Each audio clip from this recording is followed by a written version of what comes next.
en Afrique du Sud. Il a publié 500 publications scientifiques et ouvrages, et aussi beaucoup de livres sur Joseph Kasavubu. Abbé professeur César Vumuka, il est prêtre du diocèse de Boma, il est juste à ma gauche. Il est professeur à l'université Kasavubu, auteur de plusieurs livres sur la vie de Kasavubu. Je crois que dehors là, nous avons exposé des livres. Ceux qui en auront besoin, je crois qu'ils pourront acheter sans problème. Ça va enrichir la bibliothèque. Professeur Pamphile Mabiala Mantouba, qui pourra parler bien sûr de la biographie de Joseph Kasavubu. Il est historien, ethnologue, doyen de la faculté des lettres et sciences humaines de l'université de Kinshasa. Il a publié 120 publications scientifiques au niveau national et international, et il est connu parce qu'il n'est pas un nouveau venu dans ce monde. Je ne pense pas avoir fini. Professeur Ngoma Pinda, professeur ordinaire à l'université de Kinshasa, il est aussi auteur de plusieurs publications scientifiques, ancien doyen de la faculté des lettres et sciences humaines à l'université de Kinshasa. On va pouvoir commencer. Permettez-moi de reprendre cette phrase de André Malraux qui disait « Le tombeau des héros est le cœur des vivants ». Nous parlons aujourd'hui de notre héros national, Joseph Kasavubu. Monsieur Pedimumba, vous avez la parole pour le mot de bienvenue. Merci, Monsieur Bakandoa. Mesdames et Messieurs, distingués invités, au nom du magazine Renaissance africaine que j'ai le plaisir de représenter, nous vous souhaitons la bienvenue dans ce beau cadre de la paroisse Notre-Dame de Fatima à l'occasion de cette journée de sensibilisation sur le président Kasavubu, notre héros national. Pourquoi une journée de sensibilisation sur le héros national Joseph Kasavubu? D'abord, le 24 mars prochain, donc 2021, la République démocratique du Congo va commémorer 52 ans du décès du président Kasavubu, premier président de la République démocratique du Congo. Pendant le régime du président Mobutu, il est tombé dans les oubliettes. Conséquence, le président Kasavubu n'est plus connu des générations d'enfants du pays des années 1970, 1980 et 1990. Il faut attendre l'arrivée de Laurent Désiré Kabila au pouvoir pour voir le nom de Kasavubu réapparaître sur la place publique, même dans les médias.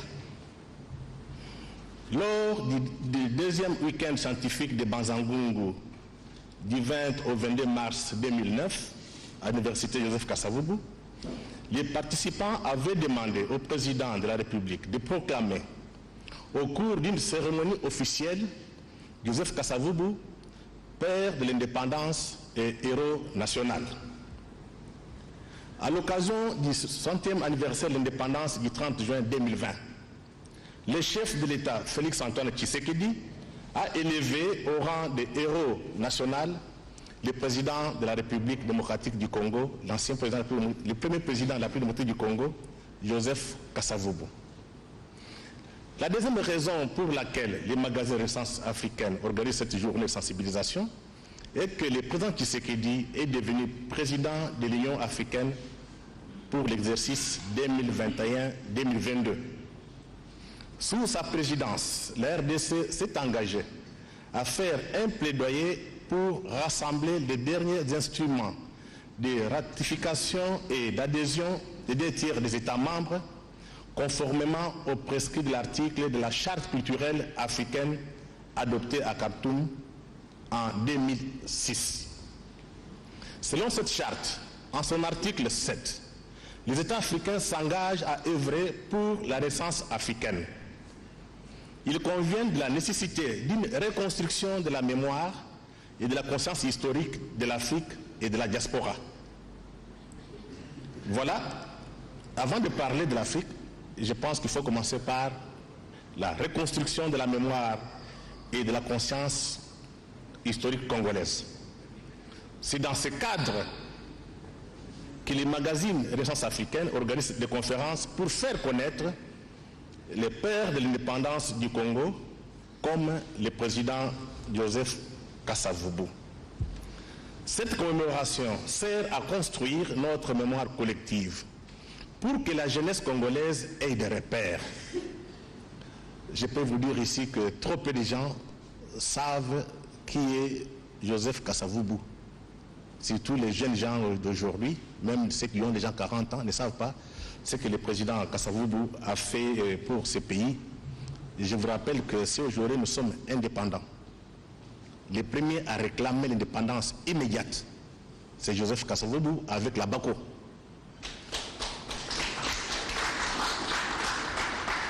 Et je vous rappelle aussi que Kasavubu était le seul homme politique qui défendait les valeurs africaines. Il était déjà inscrit dans cette vision de la naissance africaine. Et l'homme est mort honnête. Donc c'est important pour notre jeunesse d'avoir des repères. Cependant, il reste à l'État congolais d'inclure dans les manuels scolaires d'histoire des pères de l'indépendance du Congo. Voilà pourquoi nous organisons cette conférence, débat, cette journée de sensibilisation. Je vous remercie. Merci, Monsieur le Directeur Général du magazine Renaissance africaine. J'invite à présent le professeur Mbeza pour son témoignage. Notre communication sera structurée en utilisant deux sciences. La première science s'appelle la doxologie. C'est la science des louanges envers la divinité. Et donc, cette science de doxologie va utiliser 5 mots.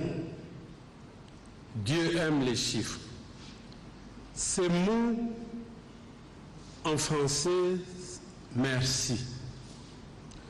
En kiyombe, to sakidila. Sakidila.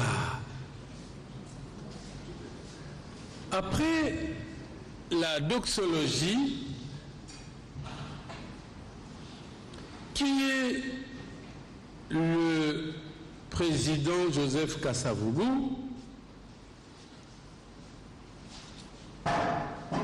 comme un homme comme tout le monde, à travers son destin, à travers la destinée pour que ces pays aillent vers le développement. Enfin, notre témoignage est un témoignage qui est intitulé « Renaissance africaine par le leadership humaniste, mondialiste, panafricaniste du président Joseph Kasavubu à travers son engagement politique, religieux, académique, plus que scientifique, vers la sainteté pour les chrétiens elle jaillit pour les musulmans. Pour nous les Africains, les saints, nous les appelons les Bakoulou. Je commencerai par la doxologie. Tout ce qui arrive est bon, même quand c'est mauvais. C'est pour cela que nous allons dire, Seigneur, merci d'avoir favorisé pour que votre serviteur, Joseph Kasavubu, soit un talent, un don de Dieu. Après cela, je voudrais être fort parce que il y a des controverses autour des dates et je viendrai préciser. Le président Joseph Kasavubu aimait les chiffres 4. Alors je suis entouré de 4 personnes engagées. Notre DG Freddy, c'est vous qui êtes de la Renaissance. Vous nous avez dit de renaître comme Joseph Kasavubu. Professeur Ngoma Binda, professeur Pamphile, vous avez été toujours des disciples. Vous avez préféré être de véritables témoins, mais non des héritiers biologiques de Kasavubu. Professeur Vumu, sacerdoce in aeternum, prêtre dans l'éternité.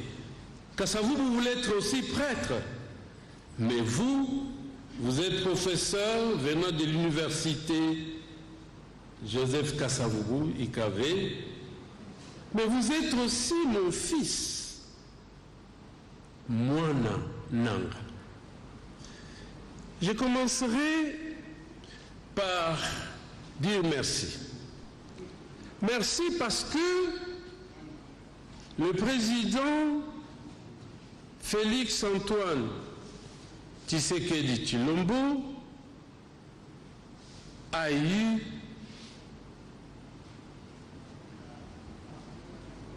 la fierté. S'il n'est pas bon sang du président Étienne Tshisekedi, alors j'allais douter. Le président Félix Antoine Tshisekedi a décidé d'élever le président Joseph Kasavubu au rang de héros national.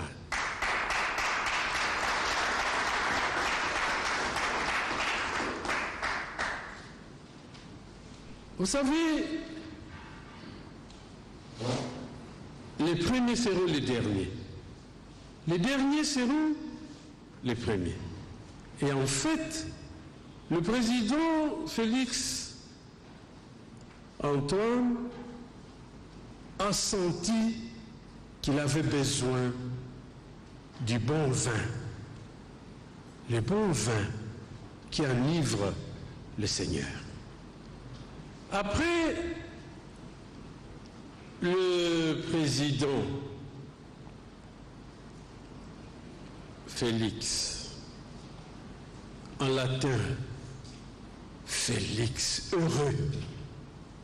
Je voudrais dire merci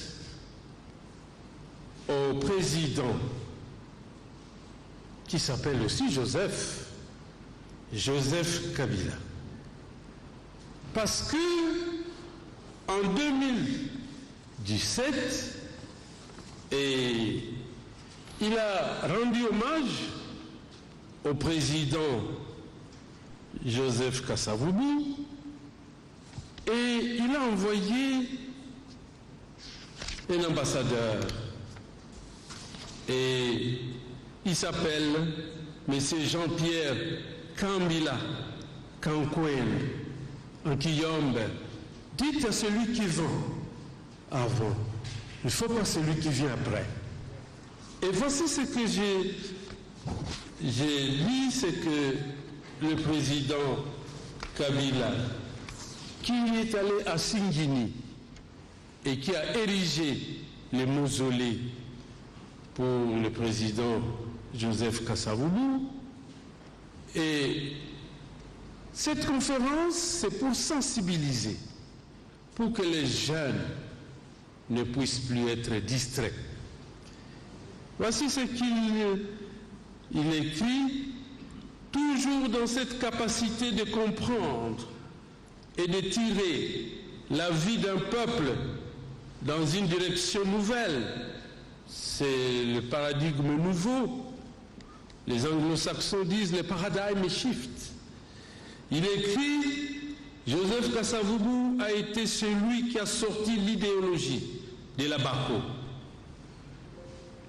de son carcan limité à l'espace Congo pour l'amener à intégrer à l'ensemble du processus de création de la nation congolaise. Il y a encore le président Joseph Kabila. À cet égard, Joseph Kasavubu n'est pas seulement un exemple, c'est un véritable maître. Par maître, je veux dire celui qu'il faut écouter, étudier. Vous êtes là pour ça. Tous les chercheurs, les jeunes, on vous invite d'imiter la vie du président Kasavubu. C'est comme on nous dit, imiter la vie de Jésus. Le président Joseph Kabila écrit à cet égard, Joseph Kasavubu n'est pas seulement un exemple, c'est un véritable maître. Par maître, je veux dire celui qu'il faut écouter, étudier, tâcher de comprendre, d'assimiler et de qui suivre l'exemple. Alors, maintenant, qui était le président Joseph Kasavubu? Il y a eu beaucoup de problèmes. Et télé. L'ancêtre, malheureusement, on ne s'est pas projeté. Notre ancêtre s'appelait une mère Ntingu. Elle a eu 12 enfants. Et comme les Juifs, les Bayombe, les Chinois et les Baluba, ils migrent beaucoup. 8 ils sont partis. 4 filles sont restées à Singini. La première s'appelle Tsakala Mwanda. La deuxième fille, Mbungu Mwanda. Troisième, Monga. Et à la quatrième, Mvangi Mwanda. Et Mvangi Mwanda a été élevé par sa grande sœur aînée, Tsakala Mwanda, parce que leur mère était décédée précocement. Teni est de la fille Tsakala Mwanda, aura une seule fille qui s'appelle Mombolobe, mais Mvangi Mwanda aura sa fille, Mavungu, et curieusement, Mombo et Mavungu vont avoir chaque sœur des enfants d'un seul père. Et il s'appelle Mvubutiku. Et donc c'était en 1914. C'est l'année où la première fois on a planté le riz dans ce pays. On a planté à Singini par les Belges. Et c'est ma grand-mère et la grand-mère du professeur Boissa qui ont accouché le président Joseph Kasavubu le long d'un petit ruisseau. Mais avant la naissance, leur père était étiqueté de sorcier. Et on lui a dit, vous devez boire Kaasa, l'assidu. Si vous êtes sorcier, vous allez mourir. Si vous n'êtes pas sorcier, alors vous n'êtes pas sorcier. Et voilà pourquoi Mvubu a accepté de boire le poison. Et il n'est pas décédé. Voilà pourquoi on a donné le nom de Joseph Kaasa. Donc, lui-même, Mvubu, il est poison. En ce qui me concerne, le professeur Pamphile, il n'est pas là par hasard. Son grand-père, il s'appelait, Kasavubu l'appelait Chinoang, le fleuve, parce qu'il devait aller de l'autre côté du fleuve. Et là où s'écoute Mbumbalouang, l'arc-en-ciel. Et donc Kasavubu devait être l'arc-en-ciel. Et quand il est évalué, il sera pris en charge par ma mère qui s'appelle Elisabeth Mbumbangim. Elle avait la tâche de faire la pédicure. Vous savez, pendant la saison sèche, il faut enlever les chics. Alors, qu'est-ce qui arrive en 1960? Je suis jeune. Le président Kasavubu arrive à Singini. Il était angoissé. Il est avec notre roi, Tembo Kivita. Et j'étais petit. Je ne sais pas pourquoi je devais être là. Et il demande au roi, on me dit de révoquer le Premier ministre, Lumumba. Mais je ne veux pas le révoquer. Qu'est-ce que vous pensez? Et le roi lui dit, vous pouvez le révoquer. Et quand il rentre, il me dit, soyez toujours le courage. Je vais vous laisser 2 textes. Il y a un dans la Bible, chapitre 16, le Lévitique, le bouc émissaire. Deuxième livre dans la Bible, c'est les Juges 9,8. Et là, vous allez lire pour le président Mobutu. Et puis, vous allez lire aussi pour Eti. Eti, pour Kasavubu, c'était le président Étienne. Avec le courage, j'ai lu. Ça dépend, vous voulez voir la Bible. Si c'est en français, facile. Si c'est la Bible de Jérusalem, si c'est Tob, traduction écuménique de la Bible, bien lui second, mais là, il vous dit, c'est le pardon, l'expiation. Nous allons demander au président Félix Antoine Tshisekedi d'être un mandat d'expiation, de pardonner. Alors, l'autre vous dirait, dans juge, vous direz au président Mobutu, il ne faut pas vendre ce pays. Si vous ne faites pas ça, vous allez fuir le pays. Tout ceci, j'ai dit à ces personnalités, elles m'ont écouté et je pense que Kasavubu était un berger prophète. J'ai dit, je vous remercie. Sans plus tarder, j'invite le professeur Pamphile Mabiala Mantouba pour son intervention.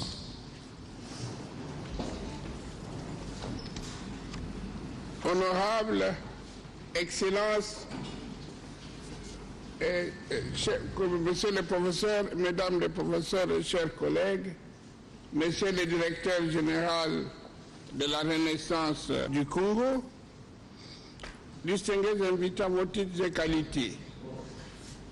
Après avoir entendu des discours célestes, un discours de l'au-delà, présenté par le professeur Longomenza, dans sa toque de pouvoir traditionnel, réputé mystique, il m'est difficile de prendre la parole devant votre assemblée. Moi, je vous fais revenir sur terre. Kasavubu, c'était sur terre et non pas au ciel. Donc je serai très humble. La spiritualité, on vous en parlera tout à l'heure avec une personne qualifiée, l'abbé Vumuka, et les aspects philosophiques seront abordés à la fin de cette matinée. Kasavubu, Joseph Kasavubu, quel est son nom? Première question, parce que tout à l'heure, on l'a évoqué en passant. Quel est son nom? Quelle est sa date de naissance? Et pourquoi on l'appelle ici? La première question, Joseph Kasavubu ne s'appelle pas Joseph Kasavubu. Il s'appelle Joseph Kasavubu à Guillaume. Kasavubu qui s'appelle. Mais l'administration a tropicalisé, européanisé les noms. C'est venu Kasavubu. Kasa. Kasa, c'est le poison, c'est un arbre qui existe. L'arbre de l'épreuve de poison. Quand quelqu'un était accusé de sorcellerie, bon, on disait qu'on le soupçonnait de sorcellerie, on dit voilà, vous avez mangé mon fils, prouvez que vous êtes innocent. Il y avait une cérémonie rituelle, on appelait les supposés coupables, et on nous faisait boire du poison, les kasa, de cet arbre-là. Si vous mourrez tout de suite, vous êtes sorcier. Si vous ne mourrez pas, alors vous n'êtes pas sorcier du tout. Et les plus intelligents prenaient un antidote. Ils buvaient quelque chose avant. Les plus sages, soit du miel ou un autre produit. De telle manière qu'au moment de l'épreuve, rien ne se passa. Donc, quand ça c'est un arbre qui vous permet de tester la vérité des accusations, des présomptions d'accusation, des diffamations des sorciers. Alors quand on avait réussi à l'épreuve de poison sans mourir, on prenait un nom de l'épreuve de poison en disant qu'on est passé par ce rituel, on n'est pas mort. Par exemple, un sobriquet comme « secouez les palmiers, il ne vous arrivera rien ». Tout comme on a bas, tout comme on a bas. Secouez les palmiers et rien ne va vous arriver. Parce que vous avez fini l'épreuve de poison, rien ne va vous arriver. Donc, Kasavubu, comme dit Goethe, Name Ishiksa, le nom c'est le destin. Le nom c'est le destin. Donc ce nom-là c'est un destin, arbre de vérité, et Kasavubu serait un homme recherchant toujours la vérité et replaçant toujours la vérité à sa place. Deuxièmement, il s'appelle Mvubu. Mvubu c'est une surprise. C'est un événement qui vous arrive de manière surprenante.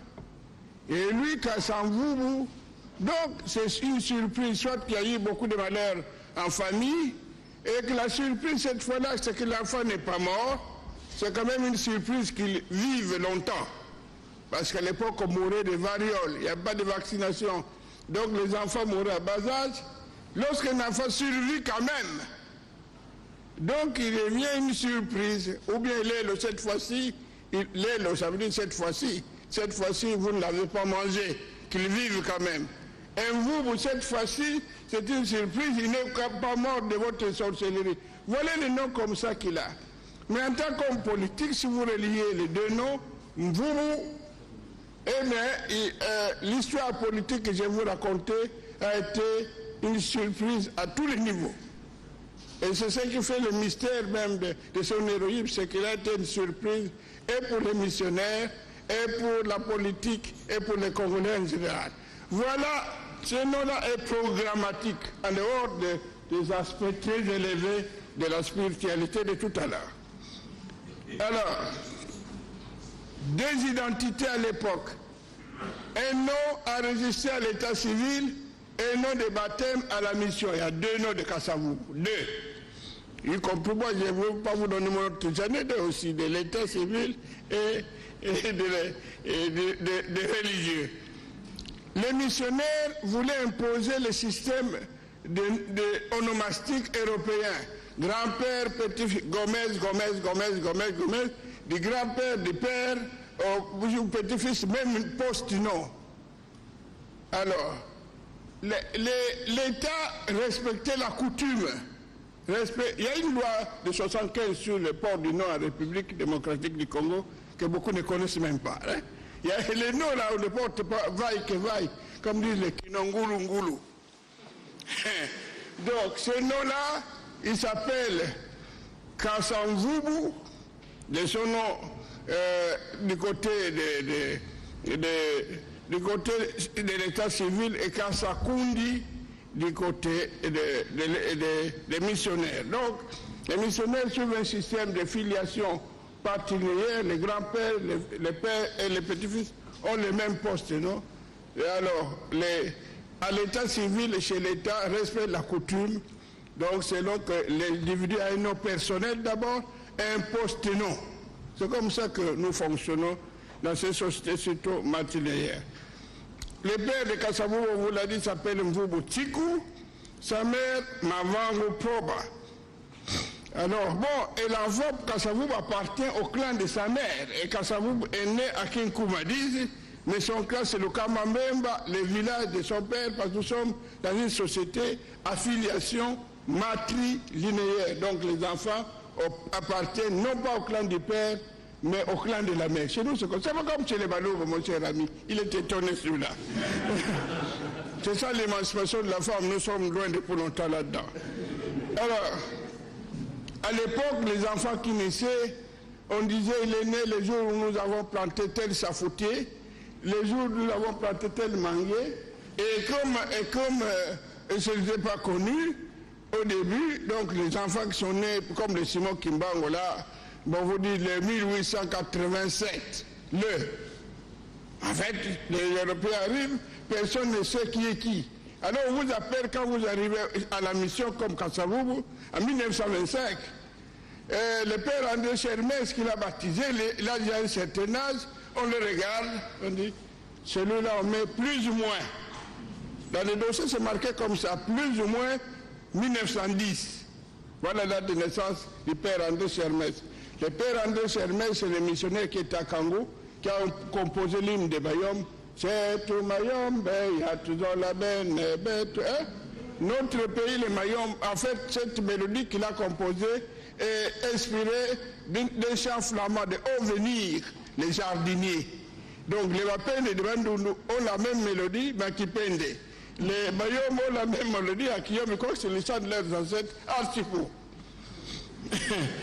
Donc, ce père Arma Chermès, l'a eu en 1925, Kasavubu était accompagné par son grand frère Michel à la mission. On dit, bon, celui-là, tel qu'on le voit, court, détail, bon, à peu près, plus ou moins, 1910. Alors, et puis, dans d'autres documents, après, il dit, mais peut-être qu'il est un peu mieux vieux que ça. Après, dans un autre document, le 1913, c'est pas une date X, c'est le 1913. Alors, les membres de famille, n'est-ce pas, ils ont dit, nous, en famille, c'est 1917. C'est impossible qu'ils soient nés en 1917. Mais les gens de la famille ont dit que notre papa, c'est notre papa, il est né en 1917. Donc, voilà un conflit déjà des dates de naissance.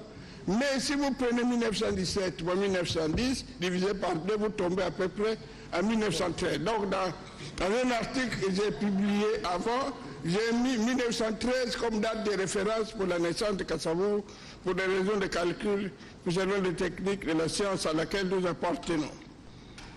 Joseph Kasavubu, donc en 1925, on l'amène là, on lui donne un âge d'abord, et puis il est baptisé la même année. Il a les confirmations, à l'époque tout ça, ce n'était pas ordonné comme aujourd'hui. Alors, finalement, il fait l'école primaire à Kizou, hein, de 1925 à 28, là, et puis il va au petit séminaire de Mbatakele. Le séminaire de Mbatakele va rencontrer des gens comme le cardinal Maloula, hein, le monseigneur Moquet. Hein, le premier de classe, on vous envoie automatiquement au séminaire, que vous le voulez ou pas. Donc tous les gaillards que vous voyez, professeur Ngababinda, professeur Longo, professeur Boissa, qui parlent les mots, non, pas celui-là, les deux là, je les ai trouvés comme élèves déjà des grands finalistes au petit séminaire, les deux que vous voyez à table là. Donc quand vous étiez premier de classe, les trois premiers, vous appartenez à la mission pour les vocations, préparer les vocations, et ainsi de suite. Donc voilà notre Kasavubu qui s'en va au petit séminaire de Mbatakela, où il rencontre des gens comme Monseigneur Moquet, c'est le séminaire interdiocésain, donc des gens d'Inongo, les gens de Makanza, Nouvelle-Anvers, viennent à Mbatakela étudier. Les grands séminaires sont interdiocésains, Nyangara dans la province orientale, Kabwe au Kasaï. Donc les pays étaient déjà une nation bien avant l'indépendance. Et à cette époque-là, avant 1933 d'ailleurs, il n'y avait que 4 provinces dans le pays. Équateur, Congo, Kasaï, province orientale, les 4 provinces. Donc les Kasaïens, les Bandundois et nous, on était dans la même province. Mais ça, les gens ne savent pas. Cette année, jusqu'en 1933, c'est encore comme ça. C'est en 1933 qu'on a décidé qu'il y ait 6 provinces. Et jusqu'à l'indépendance, et puis ça devient les provinces 22, mais toute cette histoire n'est pas connue. Vous croyez que nous, chez nous, dans notre province, nous les Bakompout, les Bakokalonji, non, nous avons toujours été, il y a eu plusieurs possibilités d'exister ensemble à travers cette administration coloniale, à travers les missions catholiques et ces grands séminaires interdiocésains, où c'était des foyers de la construction nationale. Donc quand Kasavubu se retrouve avec Maloula à Mbatakela, il le retrouve encore au grand séminaire de Kabwe. Joseph Ngala, qui deviendra politicien, journaliste après, on le retrouve avec Kasavubu à Kabwe, Monseigneur Moquet, et au petit séminaire et au grand séminaire. Donc c'est des endroits où la nation s'est construite progressivement avec un esprit national. Donc il ne faut pas vous étonner qu'à l'indépendance, ils aient pu travailler ensemble sans beaucoup de collisions. Alors, donc Kasavubu, déjà au petit séminaire de Mbatakela, on voit qu'il aime les mathématiques, il aime la synthèse. À l'époque, au petit séminaire, messe tous les jours, chaque jour messe, et en latin. Donc, messe, Ave Maria, grâce à pleine, Pater Notre, chapelet tous les jours. Et donc, les élèves qui sortaient de là, lisaient les lettres latines, c'était des humanités latines, gréco-latines à l'époque. Kasavubu a fait cela, et de 1928 jusqu'à 1936. En 1936, à la fin des humanités, le deuxième des classes, hein, il aimait tout ce qui était synthèse, résumer les textes, discuter. Déjà au petit séminaire, on les surnomme Kiboba Kassa, les vieux Kassa. Il est jeune, mais il a des raisonnements de vieux. Hein? Chaque fois, il pose des questions sur des choses inhabituelles pour son âge. Alors, on a surnommé Kiboba Kassa, les vieux Kassa. Les vieux Kassa, finalement, si on doit être méchant. Mais le vieux Kassa dit quelqu'un plein de sagesse, prématurément est né et plus vieux en raisonnement que les autres élèves. Et les missionnaires vous tiennent à l'œil à ce moment-là. Pour que vous n'abîmiez pas leurs joies, n'est-ce pas, il faut... on vous regarde comment ils raisonnent toujours en posant de mauvaises questions inhabituelles. Et donc on les soupçonnait déjà d'être un esprit indépendant au petit séminaire de Mbatakela. Alors il s'en va en 1936 à Kabwe, au grand séminaire, pour étudier la philosophie. Mais étudier la philosophie, c'est étudier la philosophie. Ça change l'esprit. Envoyez votre fille faire la philosophie, vous verrez qu'à la maison, les discussions vont changer. Et donc, comme nous sommes à la faculté des lettres, les filles qui ont fait les lettres, puis l'ontologie, l'ipséité, lettres là, des lettres là, oh, les maris au père de ces filles-là. Parce que cette philosophie, ça transforme le raisonnement. La bibliothèque des grands séminaires, comme à Vaïdi, ici au Congo central, comme à Kabwe, la bibliothèque était bien achalandée, beaucoup de livres, Emmanuel Kant, l'esprit de loi de Montesquieu, la division du pouvoir exécutif, législatif et tout ça, judiciaire, c'est dans des livres de Montesquieu, discours sur l'origine de l'inégalité parmi les hommes, c'est les discours de Jean-Jacques Rousseau. Donc il lit tout ça au grand séminaire, il a fait 3 ans de gradia, de 1936 à 1939. Donc il sort quelqu'un de transformé par là. Ce n'est plus le même Kasavubu que vous connaissez. Ses collègues sont devenus prêtres. Mais lui, 3 ans après, il est gradué, il a déjà la soutane. Et puis on l'appelle au rectorat. Le père recteur le dit, monsieur Joseph Kasavubu, votre évêque nous a écrit. Vous a écrit quoi? L'évêque de Boba. Nous sommes au Kasaï.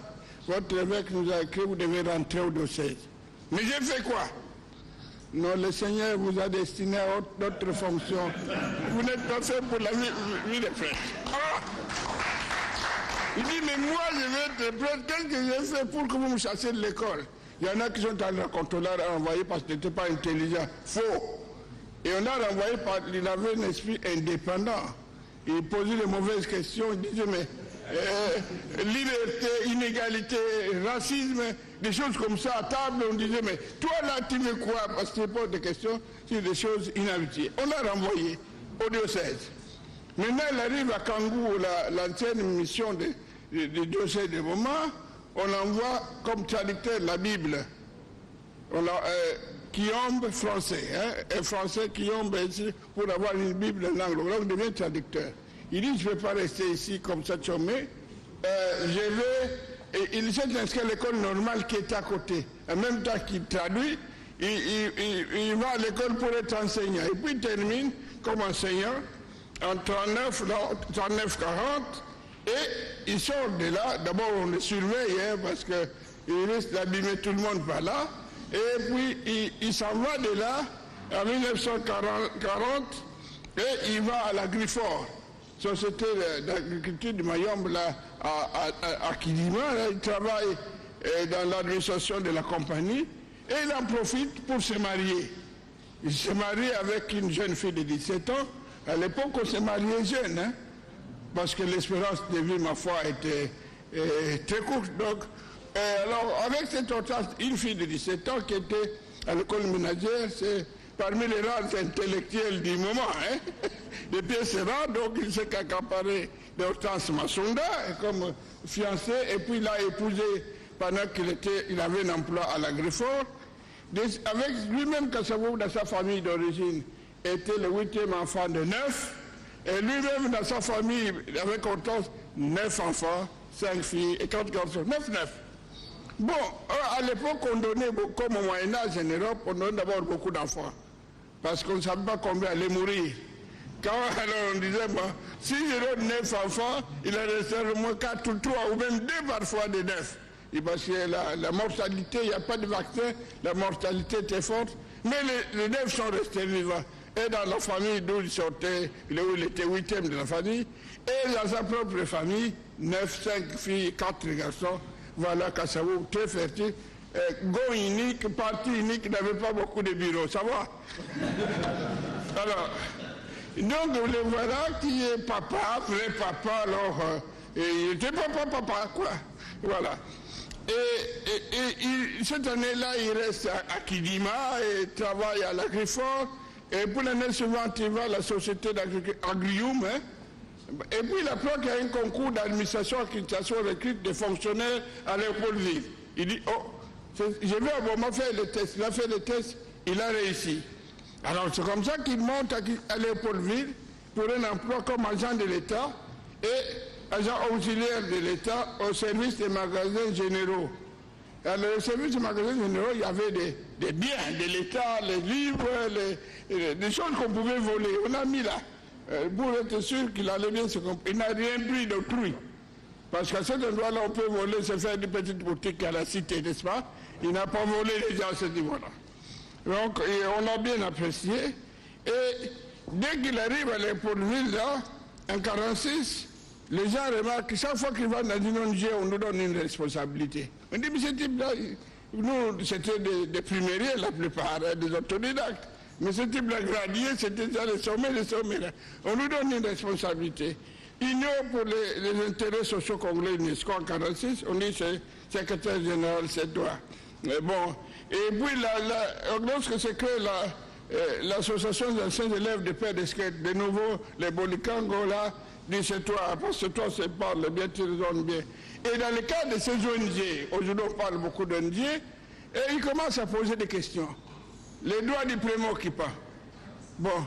Les Belges disent que la terre du Congo, c'est leur terre, et qu'ils n'ont trouvé que des terres vacantes. Est-ce que c'est vrai ça? Est-ce que c'est admissible que dans nos villages, s'il n'y a personne dans la forêt de Kondala, eh bien, c'est que ça appartient à personne. Chez nous, il n'y a pas de terres vacantes. Les terres appartiennent aux propriétaires des premiers occupants qui sont là, qu'ils soient visibles ou pas visibles. Première possibilité. Ils commencent à constater aussi les différences de justice raciale. Ils posent des questions dans les raisonnements des groupes. Alors les missionnaires et l'État ont dit, mais il faut que nous encadrions tous ces mouvements associatifs, hein, parce que si on les laisse, ce serait une bombe contre l'État. Alors on a commencé à créer des associations d'anciens élèves presque partout, de telle manière qu'on puisse les contrôler. L'ABACO est créé en 1950, à Cézalando, comme une association pour l'unification, l'expansion, l'apprentissage de la langue Kikongo et la promotion de la culture Congo. Lui, Kassavou, n'y est pas, c'est pas lui le fondateur de l'ABACO. J'ai amené des tas de livres là, sur la table, parce que beaucoup qui disent qu'il n'y a pas de documentation sur Kassavou. Ça existe, sauf vous ne lisez pas tout simplement. Et alors, Kassavou, en 1954, on décide qu'il devienne le président général de l'ABACO.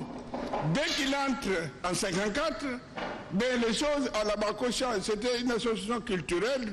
Tout court, maintenant, ça prend des allures politiques.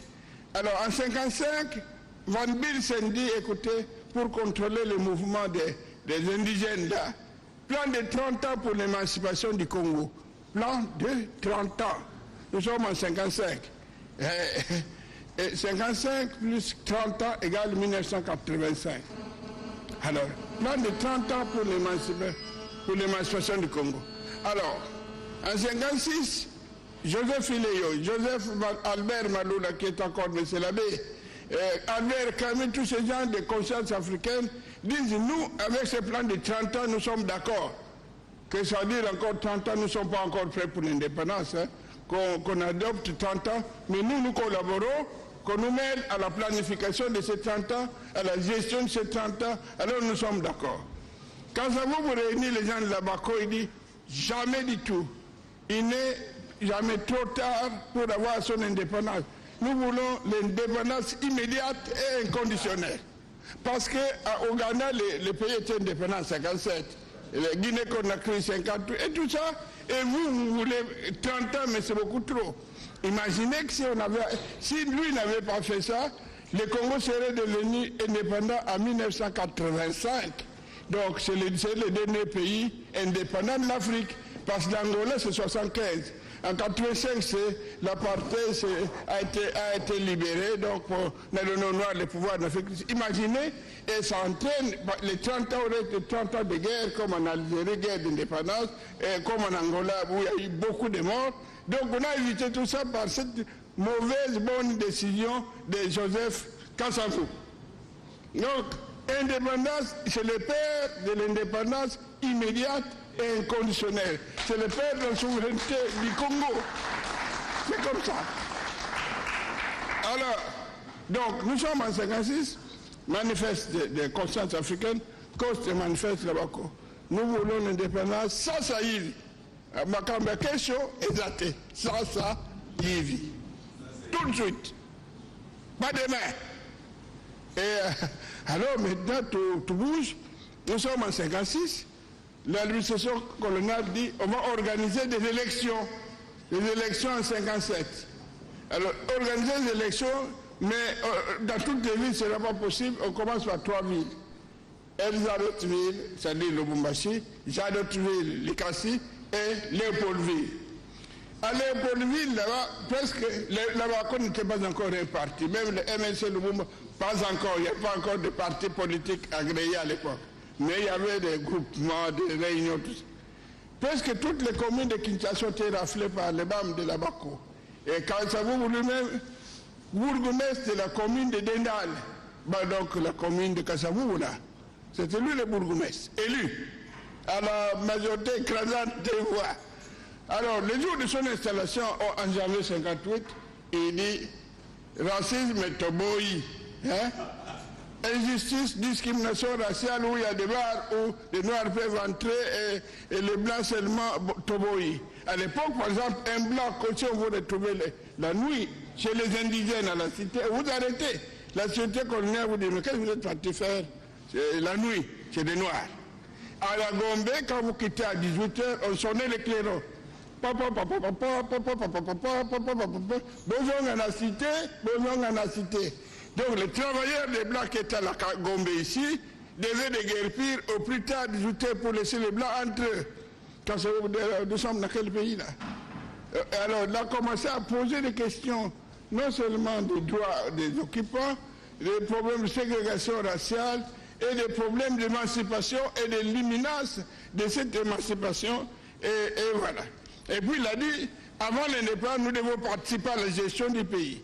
Alors c'est comme ça qu'on va créer les collèges. À partir de 1958, là, 59, Kasavubu, d'abord, en 58, il y avait cette conférence panafricaine d'Accra. Diomi, Lumumba sont autorisés à aller à Accra à cette conférence. On dit que Kasavubu, s'il part là-bas, il reviendra avec une mauvaise mentalité, il ne peut pas partir. Il arrive à l'aéroport, on dit, monsieur, votre passeport n'est pas notre, retournez à la maison. Ah, Kasavubu dit, c'est quoi ça? Bon, Lumumba est parti avec Dieu, mais il revient. Quand il revient, et il devient autre que le Lumumba qu'on connaissait avant. J'ai bien dit, j'étais sur les émotions de voyage, hein, et il va changer quand même. Mais il avait changé totalement, il a compris que les autres étaient indépendants, pourquoi pas nous? Alors, Mobutu, qui était dans l'armée, est sorti en 57. Il a fait 7 ans dans l'armée, Mobutu.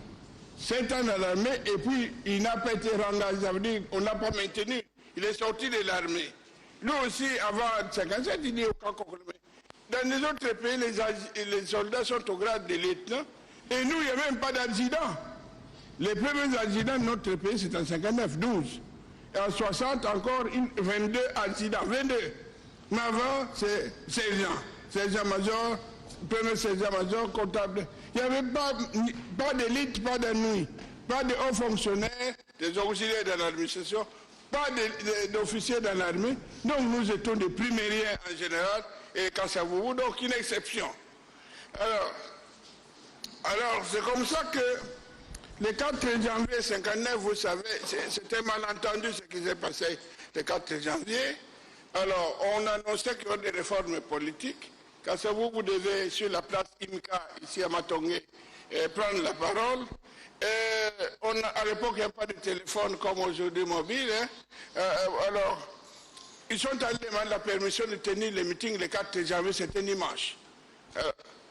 Il n'y avait pas de réponse de l'administration jusqu'au samedi midi, 14h. Vital Mwanda, le père du professeur Mwanda, que vous connaissez les polytechniques là, il dit, mais comment on va dire aux gens s'il n'y a pas de décision de l'administration? Vers 14h30, on l'appelle. Demain, il n'y a pas de meeting, c'est interdit. En attendant, tout le monde était alerté pour le meeting. Et dimanche à 14h, ils étaient à la place d'Imka pour entendre leurs leaders. Kasavubu, à l'époque, on l'appelait Roi Kasavubu. Et quand il arrivait en voyage, on chantait Zinga Yala Kasavubu, Zinga, vive Rei Kasavubu dans notre Congo. Vive le roi Kasavubu, roi du royaume du Congo. Et roi descendant, après le Belge, ce sera toi le roi. Et ça a énervé la sûreté coloniale, hein, parce qu'il était roi Kasavubu, partout il passait.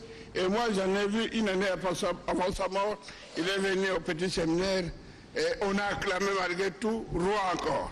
Bon, donc le roi Kasavubu, ce jour-là, il dit, mais écoutez, demain, il n'y a pas de meeting. Moi, je suis légaliste, je ne peux pas tenir un meeting qui est interdit. Les gens ont dit non. Nous sommes prêts pour le meeting. Il n'y a pas moyen d'annuler. Les gens étaient remplis à 14h à la place Simkala, attendaient leur roi. Et les Kassavoub s'amènent. Et ne s'est pas amené d'abord. On dit, les gens sont là, il faut aller. Il dit non, je ne peux pas m'arrêter. Non, tu dois venir. Bon. Il est allé quand même dire, voilà, le premier bourgmestre de la ville de l'Époque a interdit les meetings. Je ne peux pas tenir un meeting, sinon je serais hors la loi. Les gens disent non, ils sont sortis du stade, fâchés. Il y a déjà Mikado, Vita Club. Mikado a perdu contre Vita Club 1-0, je crois, des matchs. Sortant du stade, il veut même, vous voyez, au coin là, Imkala, les gens des deux groupes fâchés, ils sont rencontrés pour jeter le feu. Alors on pillait tout sur les passages, pillage, renverser les stations, taper sur tout celui qui passait. Bongolo, à Bongolo là, il y avait des magasins de portugais pillés.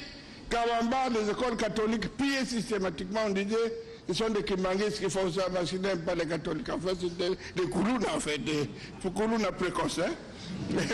C'est pas date parce qu'aujourd'hui, c'est des affaires de pillage.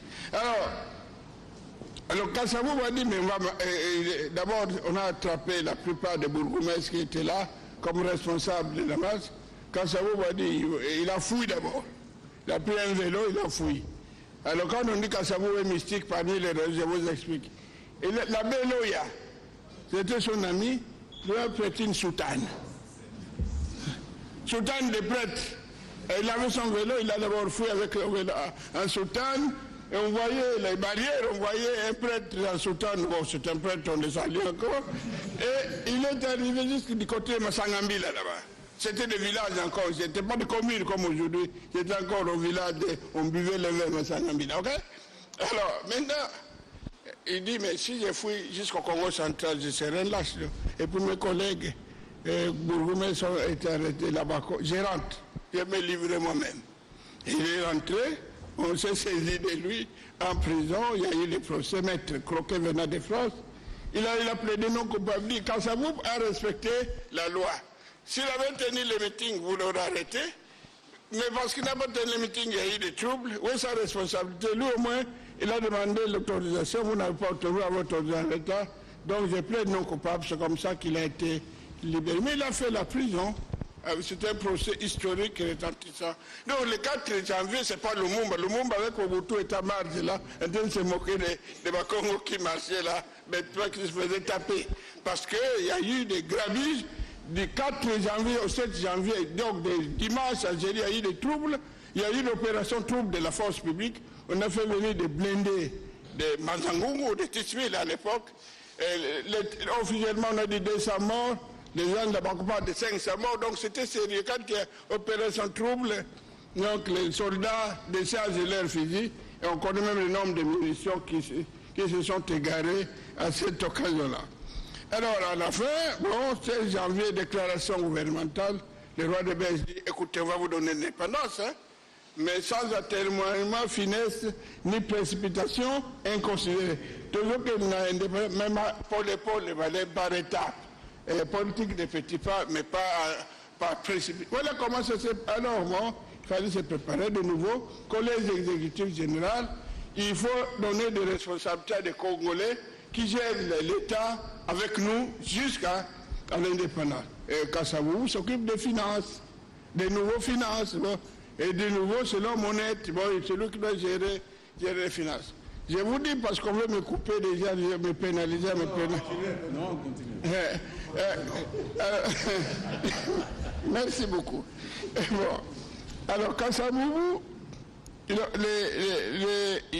il s'occupe des finances.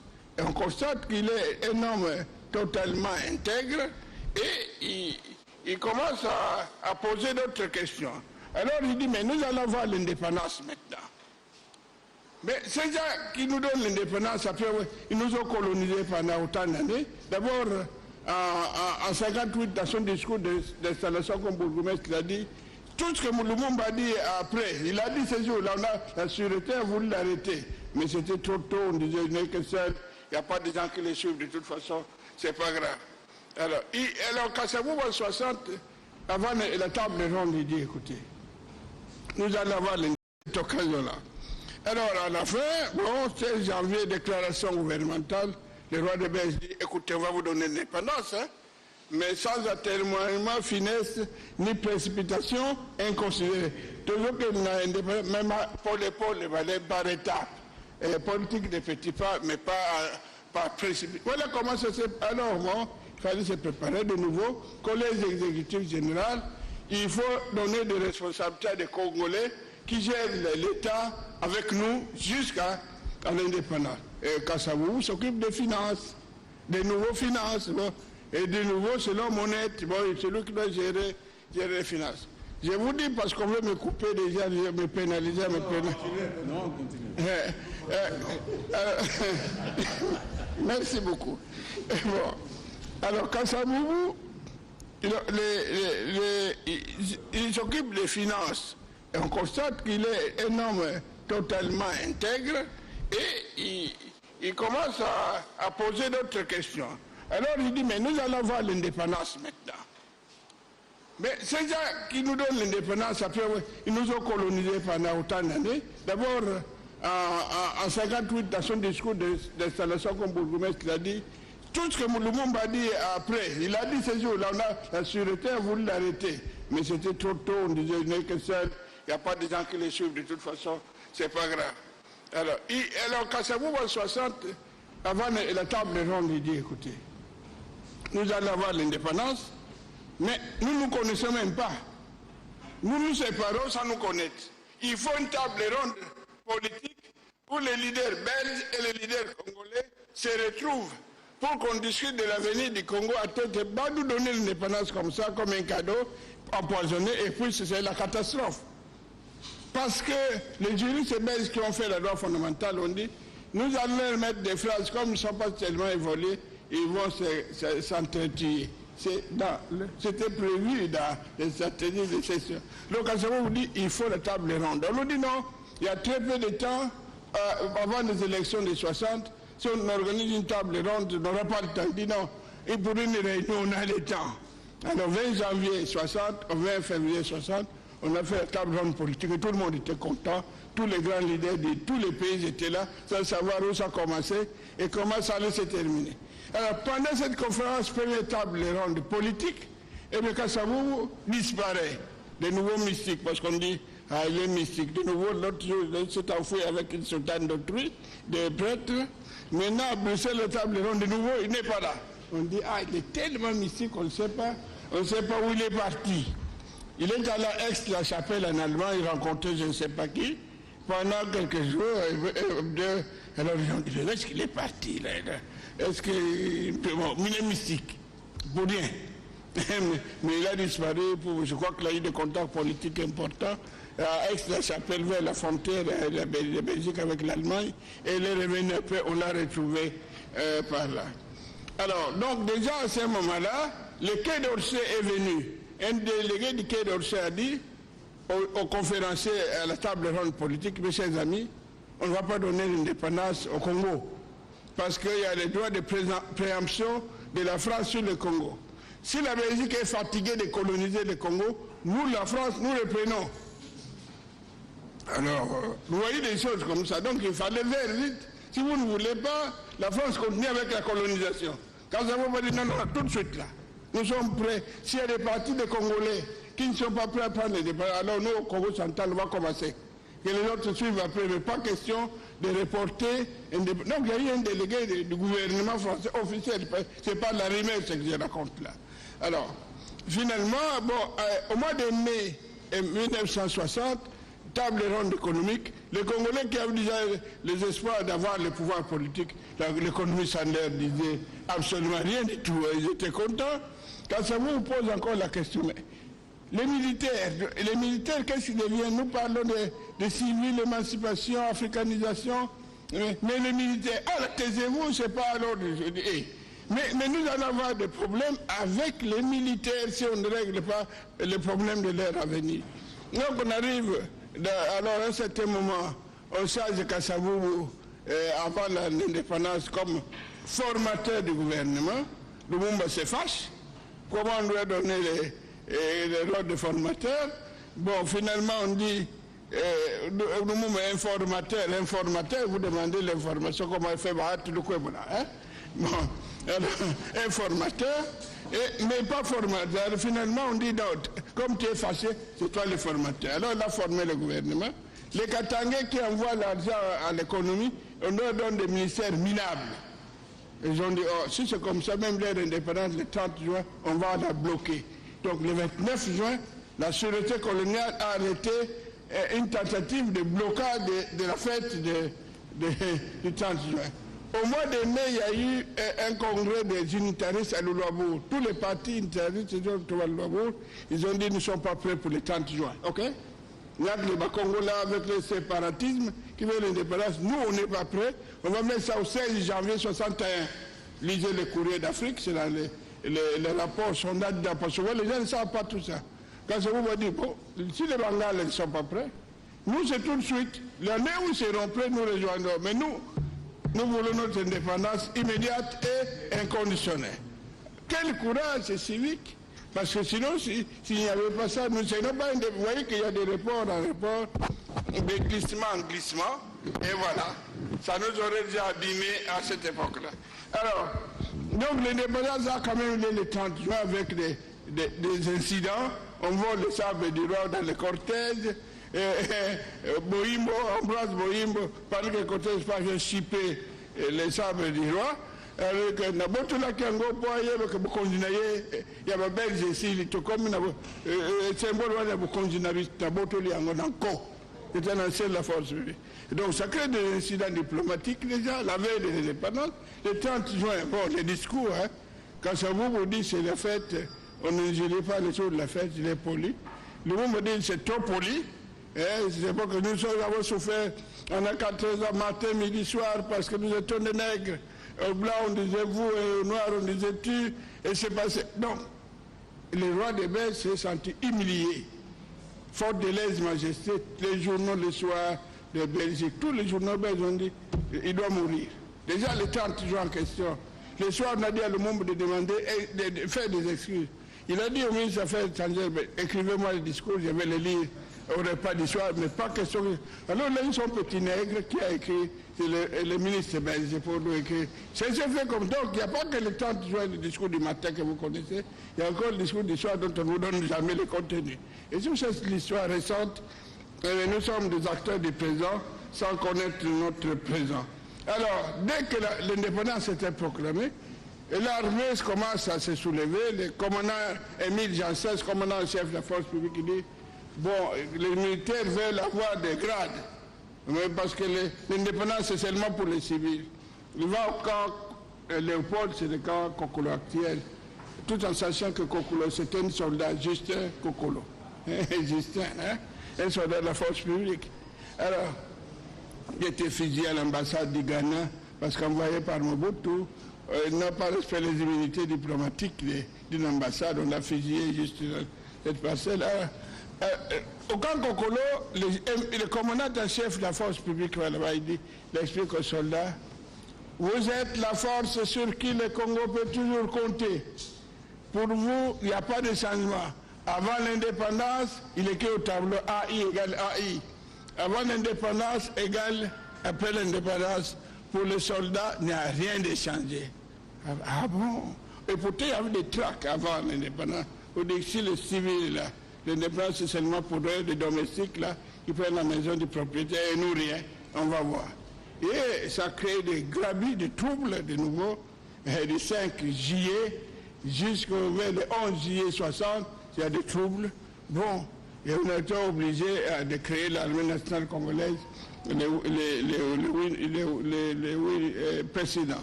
Donc, on entre dans la crise congolaise, la crise du pouvoir, et cette crise du pouvoir va marquer toute la vie. D'abord, le Katanga, le 11 juillet, se sépare de l'ensemble, sécession du Katanga, donc l'État indépendant du Katanga, le Lubumbashi, qui commence le 11 juillet 60 jusqu'en 63, avec l'intervention des troupes des Nations Unies, on a mis fin à ça, et à la fin, on a rappelé Tchombe à la capitale qui deviendra le premier ministre du gouvernement de sa République.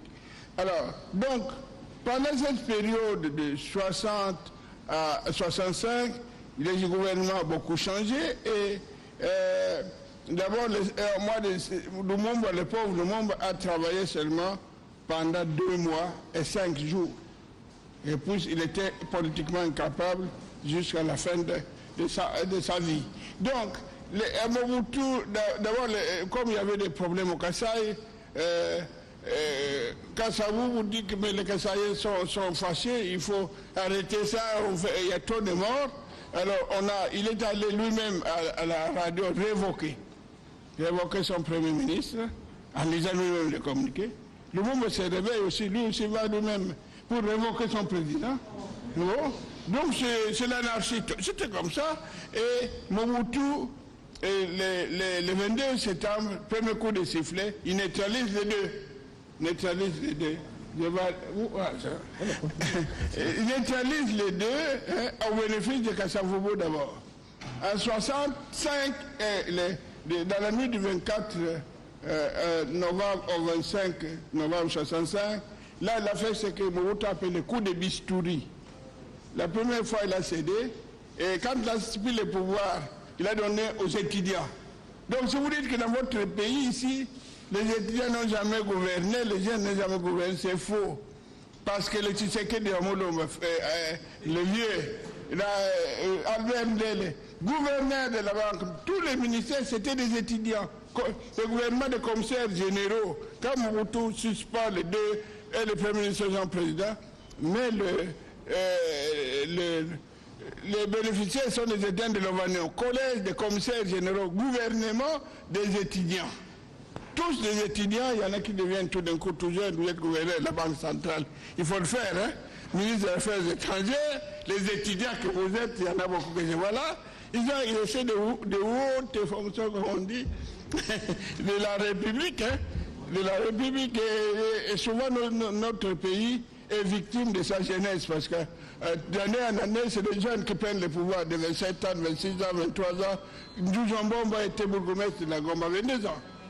22 ans, oui, il était bourgmestre avec Justine Kassavou, 22 ans, premier bourgmestre, femme bourgmestre de la Goma. N'imaginez pas qu'il y a des vieux là. Kassavou, si vous prenez 1969, date de sa mort, moins la date de naissance, 53 ans, hein, c'est pas des vieux. Donc, enlevons de nos têtes cette idée des jeunes qui ne participent pas rien et tout. Préparons plutôt ces jeunes à assumer les responsabilités au niveau national, sinon c'est trop tard. Parce qu'ils vont en politique plutôt que nous ne les pensons. Donc, et Kassavou, l'un des problèmes qu'il avait, c'est d'être entouré de gens comme ça. Qui n'ont aucune expérience, tout raisonnement, ils ont les Kilabango comme on dit. Hein. Et donc, c'était pas facile comme chose à gérer. Alors, maintenant, Kassavou qui prend le pouvoir, son modèle de gouvernance, c'est le président Abraham Lincoln. Président américain, l'homme qui a dit, il a fait la démocratie, c'est le pouvoir par le peuple, le pouvoir du peuple par le peuple. Si vous voyez Kassavou dans un des livres, il porte la main sur la tête de Abraham Lincoln. C'était à la maison, c'est buste de Lincoln. C'est son inspiration. OK? Alors, donc nous avons Kassavou, et Kassavou au quotidien, il était comment? Parce que ça, c'est aussi son héroïsme, souvent c'est ça. Un homme simple, trop simple, parfois fâcheusement simple. Il allait à la réunion des parents, au collège Bobo. Son fils était là-bas. Le jour de la réunion des parents, vous voyez le président de sa ville, avec une verrouille, il n'y a pas de jeep, rien du tout. Hein? Il va au collège Boboto ici, avec lui-même à la réunion des parents. Le père est quoi lui demande, Martin, ben, c'était les amis les deux. C'est avec lui qu'ils ont créé les ISP entre 60 et 65, parce qu'il n'y avait pas encore de D6, donc il fallait vite former les D6. C'est avec le père et quoi qu'ils ont fait ça. Tous les ISP, Bukavu, tout ça, Bazangongo, Gombe, c'est avec Kassavou et le père et quoi qu'ils ont fait, parce que s'entendait bien. Alors, lorsque Kassavou arrive au collège Boboto, le père et quoi trouve le président assis dans le centre de réunion des parents. Il dit, mais qu'est-ce que vous faites là? Je suis venu accomplir seulement mon devoir des parents. Alors, donc imaginez un homme inhabituel, tout simple pour son âge et sa fonction. Mais oui, c'est rien du tout. Il y a 2 places pour s'asseoir dedans. Alors, le soir, quand il a fini la présidence, le bureau, c'est le bureau actuel à l'enseignement supérieur en face de la Banque centrale. C'était dans le bureau en face, c'était le Premier ministre du moment. Il passe avec lui-même au Rwanda. Il a vu faire manger les brasseries. Et souvent, son neveu qui est en droit quand il vient en vacances, il dit étudiant, viens, parce qu'il n'y a pas que les fonctions de l'État. Alors, accompagne-moi à ma ferme. J'allais à Djili brasserie, vous voyez, Djili là dans le coin, et faire les champs, et manger les ananas s'il les faut. Et voilà l'homme tout à fait simple. Quand il y avait des fêtes en famille, Mobutu, avec sa femme qui est encore un simple, voit la femme parfois, la blouse est encore une espèce de cinglé. Vous voyez les blouses qui ressemblent à la femme. Il invite la famille, Mobutu et ses enfants, mangeaient bien chez maman Hortense, en famille, et donc, c'était à l'aise, quoi. Ce n'était pas le protocole que nous connaissons. Donc, un homme d'une extrême simplicité. Donc, il allait avec à la ferme, là. Bon. Donc, je vous ai dit que c'est un homme mystique parce que, bon, les 2 fois, on a dit qu'il était mystique. Je vous ai expliqué les causes, hein. Pourquoi il était absent, invisible. On a interprété ça dans tous les sens. Alors, et il a constaté, pendant sa gouvernance, on va vous expliquer ça tout à l'heure, hein, il a constaté que les ministres, à l'époque, étaient à la fois ministres et députés. Et ils avaient des salaires, 2. Il dit, nous avons un peuple trop pauvre. Vous ne pouvez pas... Je vais terminer, on me presse. Nous avons un peuple trop pauvre, nous ne pouvons pas nous permettre d'avoir 2 salaires. Supprimer les salaires des députés à tous les ministres. Comment il fait des choses pareilles? Donc il a dû faire supprimer les salaires. Politique d'austérité, supprimer.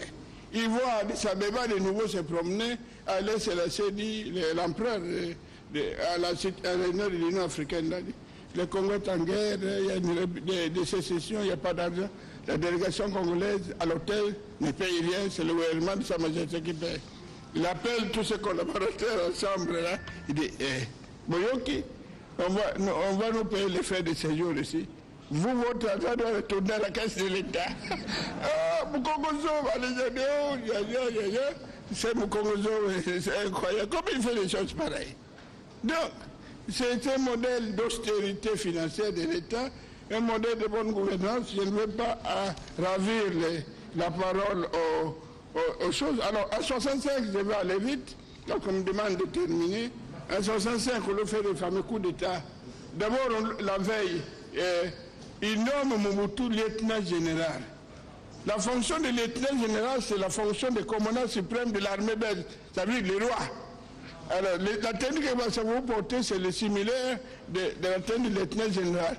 Maintenant qu'il nomme Mobutu lieutenant général au camp Kokolo là-bas, eh bien, Mobutu se dit donc, je deviens le commandant suprême de l'armée, donc chef de l'État.